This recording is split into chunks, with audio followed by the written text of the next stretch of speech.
On va parler de l'immigration dans un instant. Avant cela, un mot sur votre bouquin, puisque vous publiez le troisième tome de votre histoire intime de la Ve République, qui est intitulé « Tragédie française ». Quelle est, selon vous, la principale tragédie que nous connaissons en ce moment en France ? Vous abordiez le sujet de on n'est pas fiers d'être français. Mais je crois que c'est un sujet absolument fondamental. Là, la phrase de Macron est assez juste, d'ailleurs, faire nation, refaire nation. Hein, parce que on a vécu avec l'idée du vivre ensemble. C'est clair que le vivre ensemble, c'est plus tout à fait ce qu'on croyait.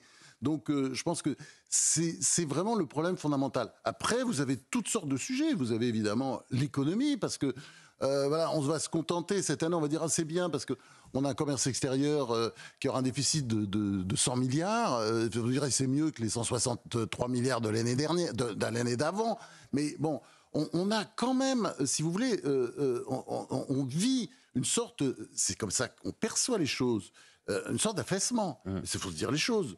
À travers les flux migratoires aussi qui sont pas contrôlés. Il y a le sentiment d'un délitement. Et puis l'école, c'est absolument fondamental. Vous voyez, tout ce qu'on apprend tous les jours avec comment dire, les attaques sur les profs, les menaces, les professeurs qui ont peur. Est-ce que c'est normal dans une société les atteintes à la laïcité également. Oui, mais que les professeurs soient menacés, qu'ils aient peur, que les pompiers aient peur. Enfin, c'est vraiment, il y a besoin d'un retour aussi de l'autorité à tous les niveaux. Comment est-ce qu'on refait nation? C'est avec une expression du président de la République, il faut refaire la nation, mais lui-même n'a pas trouvé la réponse à cette question. Comment est-ce qu'on refait nation aujourd'hui dans un pays qui, vous avez raison, en a profondément besoin? Ah, vous avez raison, il n'a pas encore trouvé la solution. Bon, cela étant, il y a des pistes, par exemple. Et j'étais frappé de voir à quel point Gabriel Attal, avec une politique extrêmement dure sur l'immigration, enfin entre nous, qui est celle de Jean-Michel Blanquer quelques années auparavant. Jean-Michel Blanquer, d'ailleurs, que Emmanuel Macron a viré, on ne sait toujours pas pourquoi. Et donc, c'est vrai que cette politique, elle a tout de suite plu aux Français. Vous voyez, c'est important ça. Parce que les Français, c'est ce qu'ils veulent. Ils veulent de la fermeté. Ils veulent de l'autorité.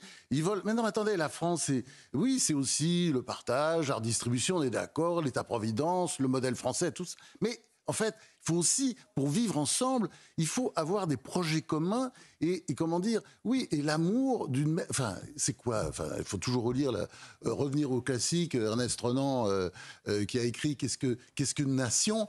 Une nation, c'est quoi? C'est un principe et c'est une âme, disait-il. Et c'est ça. Donc, il faut, quand on dit refaire nation, c'est se retrouver dans la même âme qu'est la France. C'est un beau pays, quand même, la France. Alors, hein, quand on la traverse, c'est quand même un pays absolument splendide. Sans doute le plus beau pays au monde. C'est pour ça que je suis... Enfin, l'Italie, c'est pas mal non plus, mais bon...